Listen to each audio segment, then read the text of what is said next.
Hi everyone, Sherman Chin here, and today I'm going to talk about how the Snapdragon X Elite sucks. Unfortunately, the verdict is out, and most of the YouTubers who have reviewed these laptops based on the Snapdragon X Elite, which is mainly the Asus VivoBook S15. So, disclaimer here. It's just the Asus VivoBook S15 and the Samsung Galaxy Book 4 Edge, because those are the only two uh, laptops based on the Snapdragon X Elite that is widely distributed worldwide.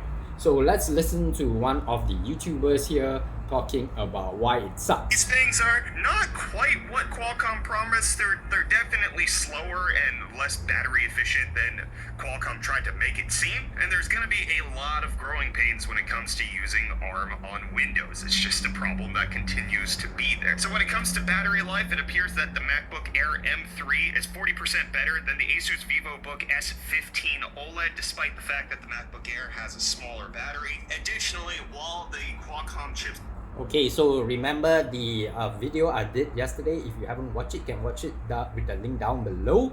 I already compared it to the MacBook M3, MacBook Air M3, and obviously it's not as good, especially when it comes to battery life and even the game.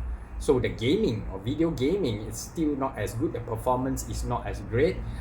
Natively, the games that run on the MacBook is better, and even with the emulator is better. So Microsoft Prism for the emulation mode on the Snapdragon X Elite laptops are still not as good as the MacBook M3. Actually do pretty okay when it comes to synthetic benchmarks. They don't actually perform very well when it comes to actual use cases, especially when it comes to gaming. They're downright unusable in that instance, and it's better to use other integrated GPUs. In fact, the M3 MacBook Air gets better FPS in The Witcher 3 than the VivoBook. So reviewers noting that when it comes to the integrated GPU, it's very lackluster. It does not look like it can keep up with Intel, AMD, or even Apple for that matter. However, on the CPU side, it does appear to be mildly impressive, especially on multi-core, unless you happen to compare it to something like an iPhone. The A17 Pro is actually tying the Snapdragon X Elite when it comes to certain benchmarks, like a Gravity Mark GPU. So yeah, so the rumors were right. The GPU is not great.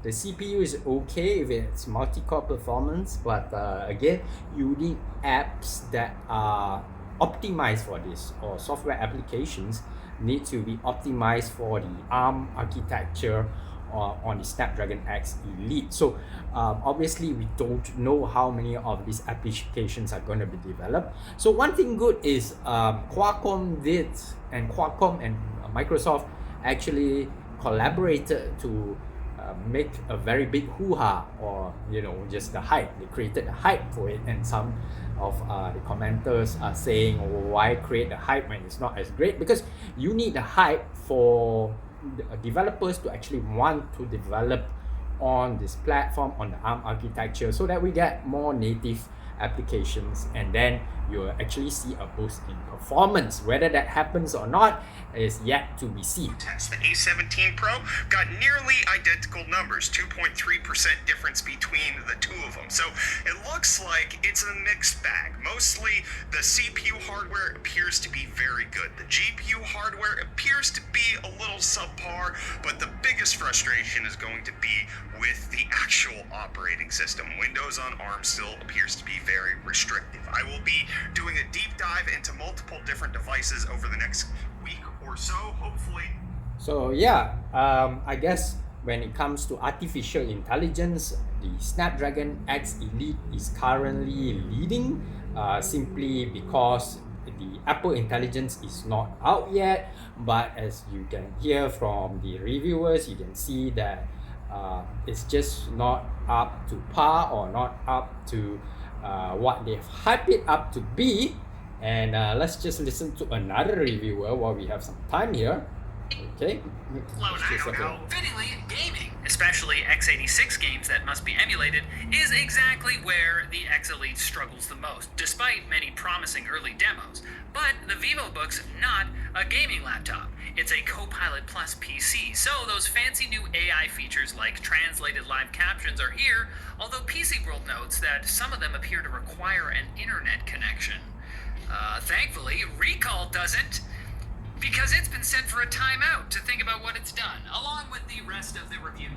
So there you go. If you guys want a laptop and you are one of those early birds who want to test features like the new AI features featuring Copilot, live transcribe, and of course, Recall is not out yet, but actually with Copilot you can ask a lot of questions, you can get the AI responses.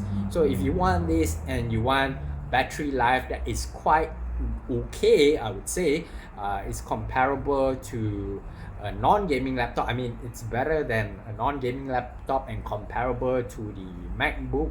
So if you're an Apple user and you want to use a Windows laptop, then by all means go ahead with the Qualcomm Snapdragon X Elite. However, if you are gaming or you are using legacy applications such as the x8086 applications, then I would suggest you not rely on the Snapdragon X Elite.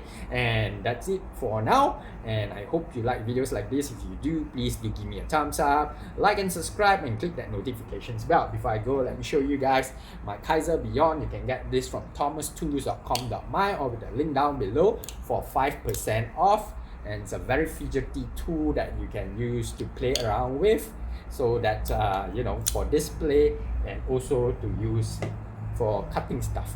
Alright, thank you very much guys. I'll see you guys in the next one. See you, bye.